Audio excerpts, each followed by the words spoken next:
Assalamualaikum warahmatullahi wabarakatuh. Perkenalkan, nama saya Aurina Dwi Windy Setiabudi. Saya di sini menjadi pemateri ketiga. Materi yang saya akan jelaskan yaitu tentang metode pembelajaran.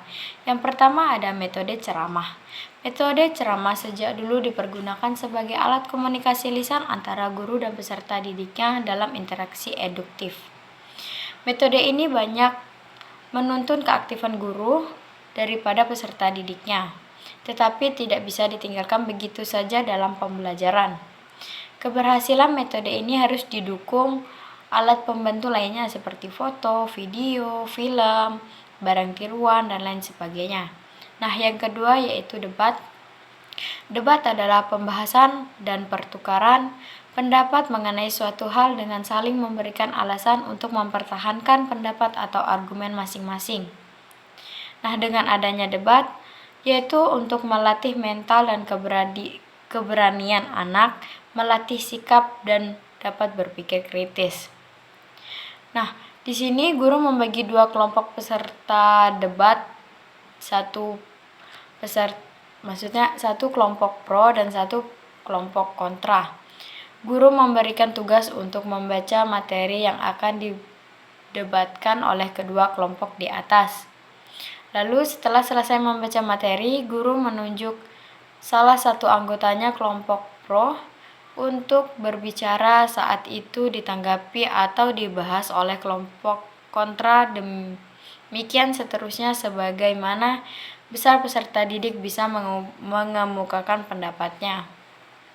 Sementara peserta yang menyampaikan gagasan guru menulis inti atau ide-ide dari setiap pembicaraan di papan tulis. Selanjutnya yang ketiga yaitu metode proyek.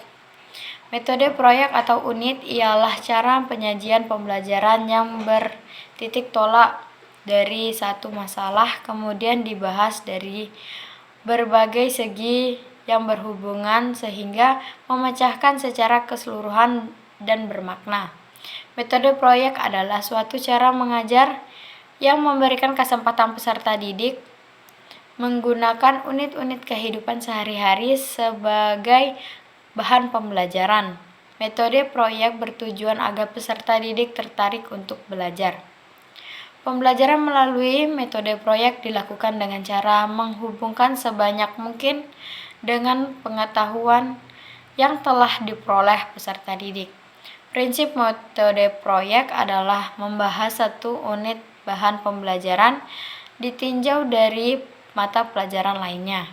Metode ini dapat memantapkan pengetahuan yang diperoleh peserta didik, menyalurkan minat, serta melatih peserta didik menelaah suatu materi pembelajaran dengan wawasan yang lebih luas. Yang keempat yaitu metode eksperimen. Metode eksperimen adalah metode pemberian kesempatan kepada peserta didik atau perorangan atau juga kelompok untuk melakukan suatu proses atau percobaan.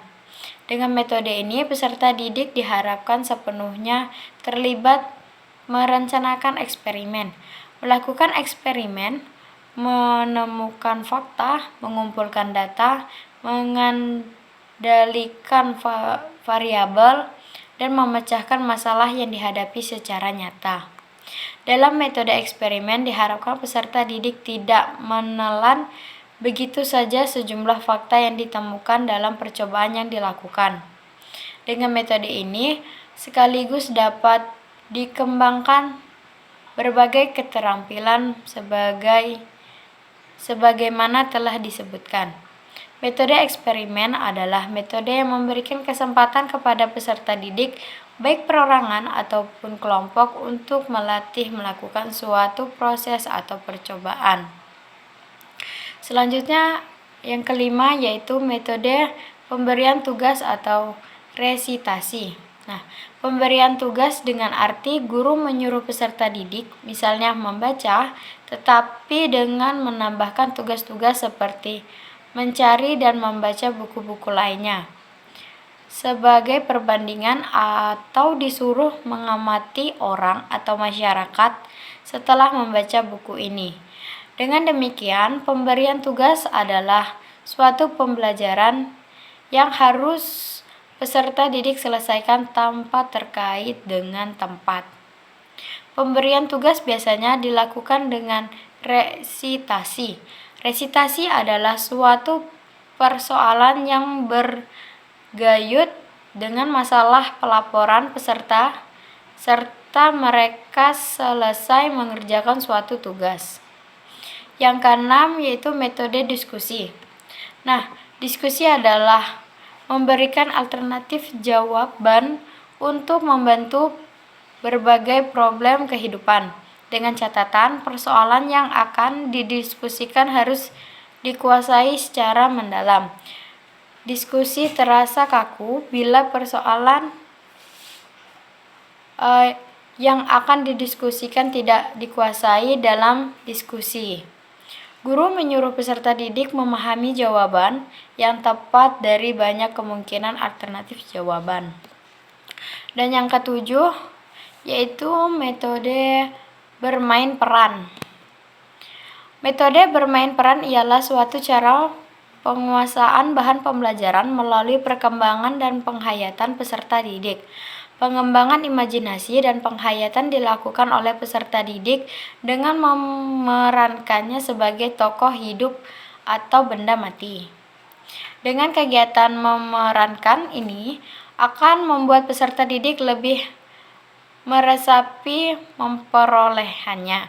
Melalui metode ini dapat dikembangkan keterampilan mengamati, menarik kesimpulan, menerapkan, dan mengkomunikasikan. Beberapa hal yang perlu diperhatikan dalam pelaksanaan metode bermain peran yaitu penentuan topik, penentuan anggota pemeran, pembuatan lembar kerja, latihan singkat dialog, pelaksanaan permainan peran. Dan yang kedelapan, metode sosiodrama. Metode ini cara mengajar yang memberikan kesempatan kepada peserta didik untuk melakukan kegiatan memainkan peran tentu yang terdapat dalam kehidupan masyarakat atau kehidupan sosial. Seperti metode bermain peran, dalam metode sosiodrama, peserta didik dibina agar terampil mendramatisasikan atau mengekspresikan suatu yang dihayati. Yang kesembilan yaitu metode demonstrasi. Demonstrasi ialah suatu metode yang digunakan untuk memperlihatkan suatu proses atau cara kerja suatu benda yang berkenaan dengan bahan pembelajaran. Metode ini menghendaki guru lebih aktif daripada peserta didik. Guru yang melakukan kegiatan pemeragaan suatu proses dan kerja suatu benda, misalnya sebagai mana menggunakan kompor, bel listrik, cara kerja tubuh manusia, penggunaan gunting, dan jalannya mesin jahit. Di lain waktu, peserta didik juga bisa melakukan demonstrasi baik secara kelompok atau klasikal, dengan bimbingan guru bila diperlukan. Yang ke-10, metode karya wisata. Metode ini ialah suatu cara penguasaan bahan pembelajaran oleh peserta didik dengan jalan membawa mereka langsung ke objek yang terdapat di luar kelas atau di lingkungan kehidupan nyata agar mereka dapat mengamati atau mengalami secara langsung.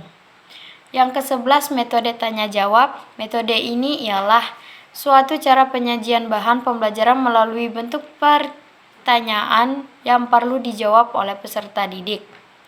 Dan yang ke-12, metode latihan.